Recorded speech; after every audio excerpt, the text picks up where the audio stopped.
Assalamualaikum warahmatullahi wabarakatuh.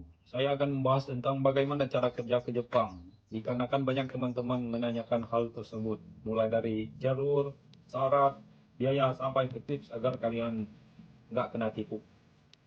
Pertama, jalur. Jalur terbagi menjadi 3 bagian. Satu, pemagang atau disebut kinsusei. Yang kedua, pekerja berketerampilan khusus atau disebut tokotegino. Yang ketiga, pekerja profesional. Contohnya, izin Goku. Tapi di sini saya selaku pemegang, saya akan membahas pemagang. Berapa lama jumlah kontrak pemagang? Pemagang itu selama 3 tahun masa kontraknya. Tetapi jika kalian ingin melanjutkan magang lagi, bisa menambah maksimal 2 tahun. Jadi totalnya 5 tahun. Apa tujuan dari pemagang? Pemagang itu program dari pemerintah yang bertujuan untuk mencari ilmu dan sepulangnya nanti kita bisa mengaplikasikannya ke tempat asal kita. Oke, paham ya? Untuk tujuannya sudah paham. Kita lanjut membahas tentang syarat. Syarat pemagang cukup mudah dibandingkan visa lainnya ya. Pemagang cuman kalian harus belajar bahasa Jepang. Itu wajib.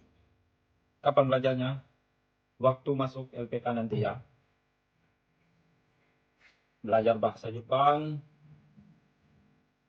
persiapan fisik, mental. Menurut saya 3 itu yang paling utama. Oke, syarat sudah. Yang ketiga, biaya. Biaya itu relatif ya, tergantung individu masing-masing. Tapi saya akan jelaskan biaya masuk LPK. LPK ya, Lembaga Pelatihan Kerja. Dan biaya pemberangkatan. Biaya pemberangkatan dan biaya masuk LPK itu terpisah. Kita akan membahas biaya masuk LPK dulu. Kalau di LPK saya itu masuk LPK sebesar 10 juta. Dan masih banyak lagi biaya lainnya. Contohnya biaya cek kesehatan, biaya beli tiket penerbangan dari Palembang ke Jakarta, biaya beli alat belajar, dan lain-lain. Masih banyak yang harus dikeluarkan. Dan perlu dicatat ya, itu kita belajar di LPK tidak ada yang bisa nentuin sampai kapan. Minimal itu 6 bulan sampai 1,5 tahun. Ada juga teman saya belum berangkat. Bayangin, 1,5 tahun belum ada kepastian, belum dapat job. 1,5 tahun. Jadi kalian harus sabar kalau udah masuk LPK. Oke, biaya sudah ya. Dan tips agar kalian tidak kena tipu. Oke, saya akan membahas LPK. Apa itu LPK? Lembaga Pelatihan Kerja. LPK. LPK itu terbagi menjadi 2. Ada yang non SO dan ada yang sudah SO. Apa itu LPK SO? LPK SO itu sudah terdaftar di BP2MI dan Disnaker. Jadi kalian itu kalau mencari LPK, saya tekankan tanyain dulu kepada pihak LPK. Apakah LPK tersebut sudah terdaftar di BP2MI dan Disnaker. Agar kalian nggak kena tipu. Yang kedua, LPK non-SO. LPK non-SO dan LPK SO itu ada kesamaan. Samaannya ialah tempat belajar bahasa Jepang. Tapi non-SO itu belum ada surat izin dari BP2MI. Jadi tidak bisa LPK non-SO itu memberangkatkan pemagang. Dia bisa melalui LPK yang sudah SO. Jadi dia bekerja sama, minta bantu agar bisa memberangkatkan siswanya. Jadi kalian diusahakan jangan masuk LPK yang non SO ya, karena biayanya double itu. Yang pertama harus bayar LPK non SO. Yang kedua harus bayar lagi jika kalian dipindahkan ke LPK yang sudah SO. Karena LPK non SO itu tidak bisa memberangkatkan karena dia belum ada kerjasama di pihak organisasi yang ada di Jepang. Contohnya KUMIAI. KUMIAI itu apa? KUMIAI itu penanggung jawab para pemagang yang berada di Jepang. Dan AO. Apa itu AO? Accepting Organization. Apa itu tugasnya? Tugasnya apa ya? Tugasnya itu menyediakan tempat para pemagang bekerja. KUMIAI dan AO itu memiliki tugas yang hampir sama, tetapi berbeda ya, sangat-sangat berbeda. Kalau AO itu ialah perusahaan yang akan atau perusahaan tempat kita akan bekerja. Berbeda ya. Oke. Apalagi yang dibahas. Yang terpenting kalian kalau cari LPK itu harus yang sudah SO ya. SO. Saya ingatkan lagi bagaimana cara mengecek LPK itu sudah SO atau belum.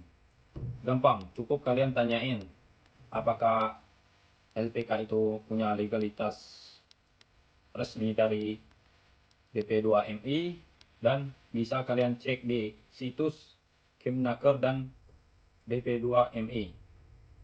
Dan sudah ada contoh yang mereka berangkatkan ke Jepang atau sudah ada yang berangkat melalui LPK tersebut.